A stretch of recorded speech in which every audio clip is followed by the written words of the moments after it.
Hi, and welcome to This Week in Data, your guide to the modern data culture by Pragmatic Works. My name is Devin Knight. And I'm Adam Jorgensen. And today we're going to talk about what is the Internet of Things. So we hear this term IoT, Internet of Things.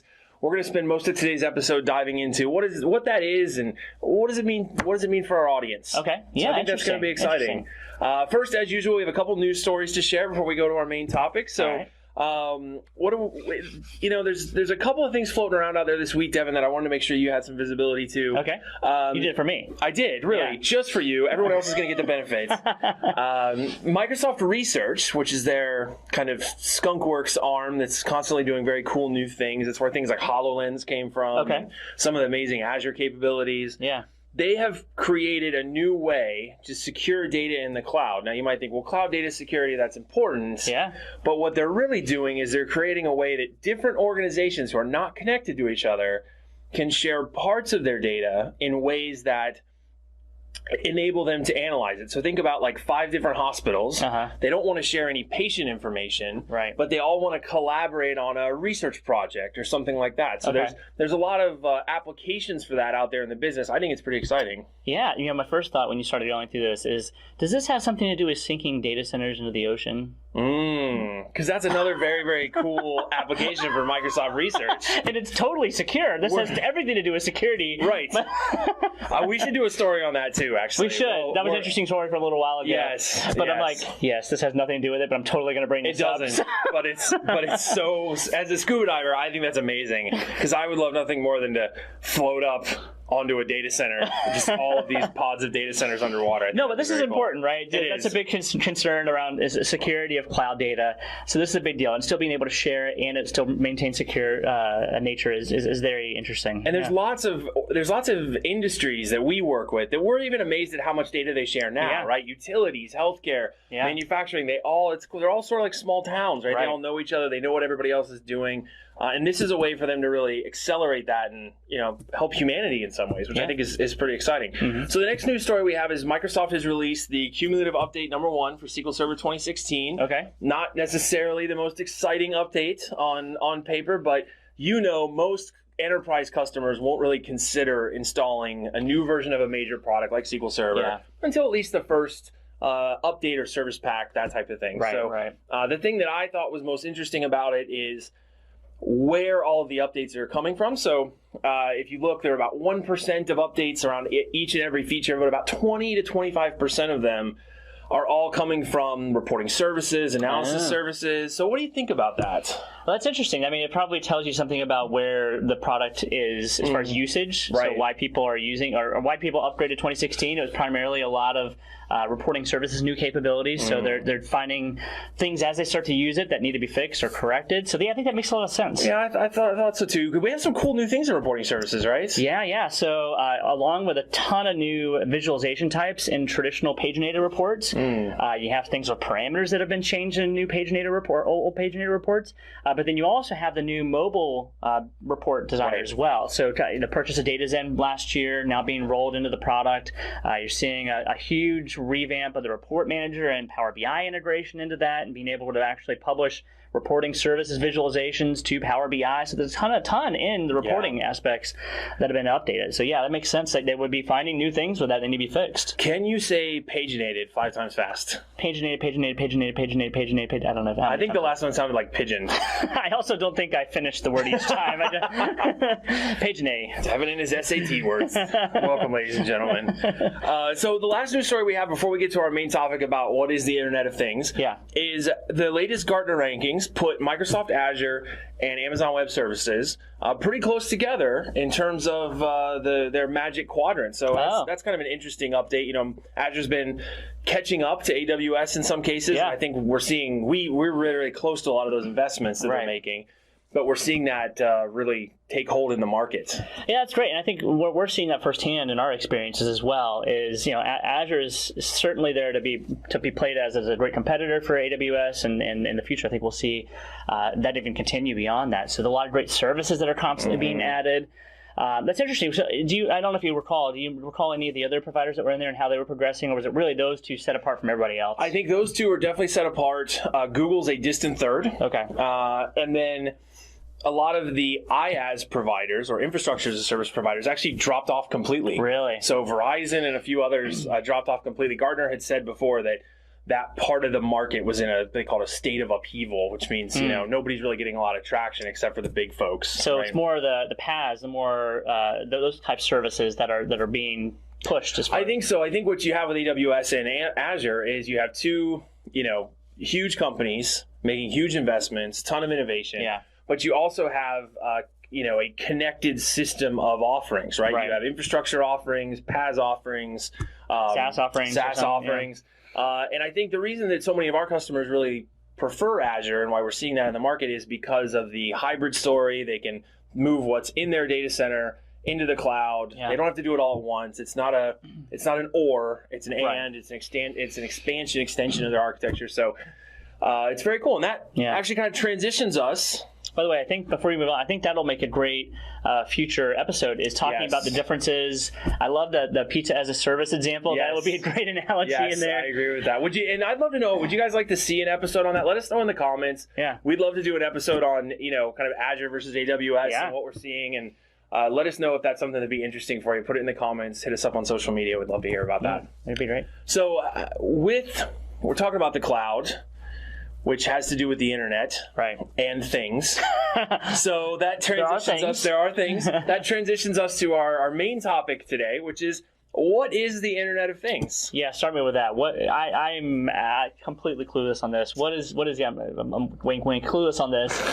What is the Internet of Things? I believe you. Yeah, what IoT, Internet of Things? Define it for us. Sure. What does it mean? So essentially, it's this area of technology that's saying, we can take anything that has an on-off switch or is electrically capable and put it on the internet. Okay. And so we could even take like the lights we have in the studio, the camera, the monitors, and theoretically put them on the internet. Now, I don't know why we would need the lights on the internet, but for example, if we wanted to know a week before the lights were going to burn out, we could have the lights broadcast how much they're running and how much electricity they're using, and we could have a program that actually tracks how much energy we're consuming with our studio and all of those kinds of things, which would help us predict. So companies are really trying to figure out what parts of their organization they would like to be more connected to, not just from a physical equipment perspective, but from customers and creating new products. And so it's a very exciting new area of technology for a lot of businesses.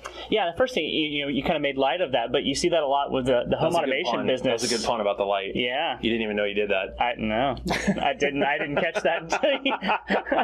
Pun made. All right. I score each one. It's a twid pun. It's a twid pun. Right.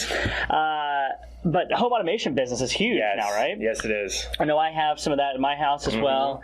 That's huge. So what are some of the other areas where you see things like where Internet of Things is really, really used heavily? So you mentioned home automation. So things like Nest thermostats and things like that, right? Where you can control them not only from your device, but they go back to Nest and they make recommendations about how to make your house more energy efficient and that type of thing. I think those are very cool.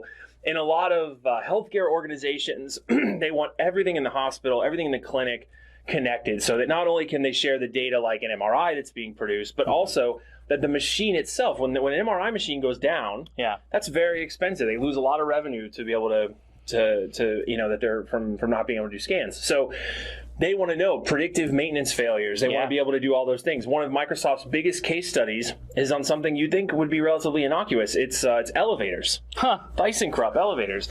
And what they realized when working with this group was they had contracts for service. They had to send a physical tech out to inspect the elevator every 6 weeks or something, right? So they had this army of techs that were so stretched thin, running to all these different elevators trying to service this. And what they realized was 90% of the time when they serviced the elevator, there was nothing wrong. Nothing needed to be looked at.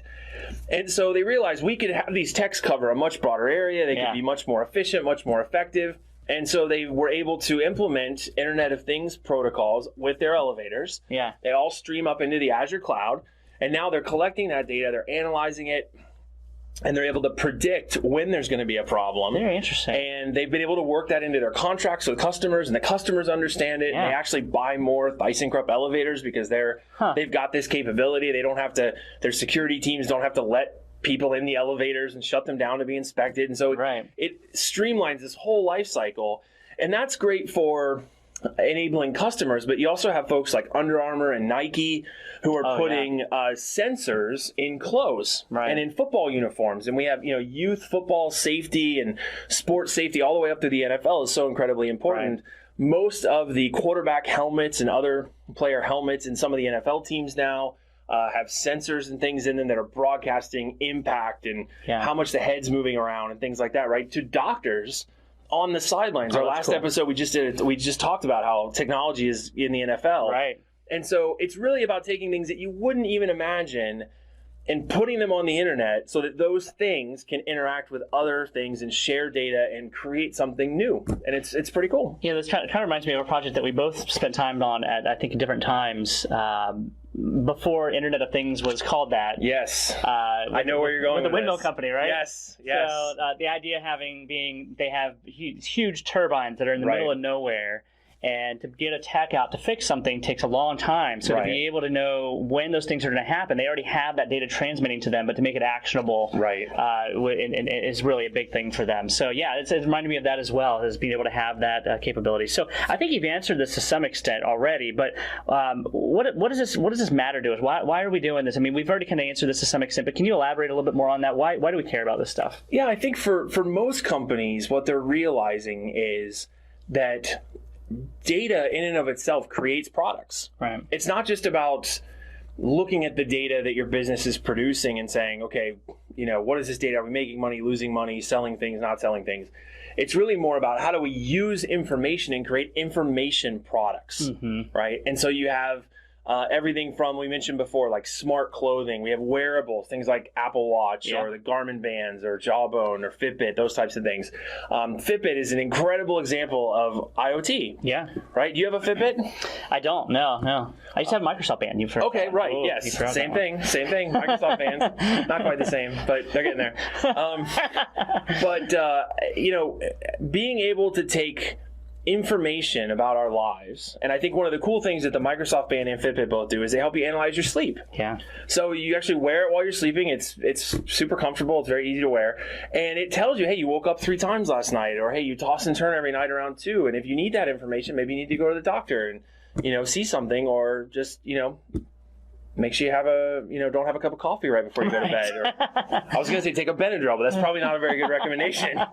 So I think in terms of, our own lives, our personal lives, we have the opportunity now to get information on so much more about just how our body's working and how all the things around us are working to help us be smarter, more effective, healthier, right? I think from a company perspective, they're saying, look at all this information I have.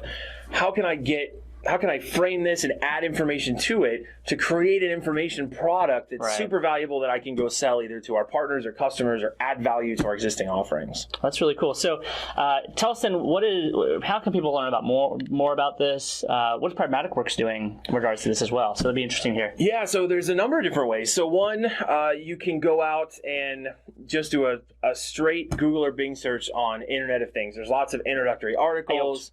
IoT or EOT, as they say in some parts of the world. The ability to get information on this is pretty easy, right? You can go to Wikipedia, you can go to other places. There's pretty good definitions. Now, if you actually want to do something besides read 2 paragraphs about it, we have new workshops coming up. We actually just did a project here internally where we proved out how you can build a complete Internet of Things solution with a Raspberry Pi device, streaming data right to Azure with, I think it was 8 or 10 lines of code, and you can build it very, very quickly. And so I think we're going to have some pretty exciting training offerings coming up pretty soon around that. And we also, of course, we're doing a lot of consulting for customers. A lot of these ideas we've pulled out, changed some of the company names, obviously, to protect the innocent, but they're coming from real projects that we're working on with customers, and we're seeing that business transformation. So, we have some ways to pilot that for you, get you started. It doesn't have to be a huge project. So, reach out to us and let us know if you're interested in even just having a call to talk about what it might mean for your business. Right, absolutely. A lot of it is the Internet of Things has a lot of big, broad applications, but ultimately it's about finding the right workload for your business to test, iterate, and then explore and see where you can add value to your bottom line. Yeah, so we're curious, what are you guys doing? Are you working with IoT in any way already? Are you interested in this? What things are you interested in learning more about it? Maybe we can have a follow-up episode on more Internet of Things topics as well. We'd love to hear from you on that. Yeah, I'd like to know if they'd be interested in hearing more about the Raspberry Pi project that we did. Yeah. So we're going to have a whole training offering on it, but I think we could actually, bring it in, maybe show it off a little bit. That'd be cool. Show some very small, cool things. very compact. It is, and so inexpensive. Those Raspberry Pis are, anywhere from $4 to like $60. Yeah. Super accessible, really, for anybody. And then, you can build everything we built actually with a free Azure account, with a free trial. That's awesome. I mean, that's amazing to me. Yeah. Anyway, I'm a geek out. Well, thanks for joining us again for This Week in Data, brought to you by Pragmatic Works. We hope you guys enjoyed this. Again, leave a comment if you're interested in learning about more about Internet of Things, and we look forward to our next episode with you. Thanks. Thanks a lot.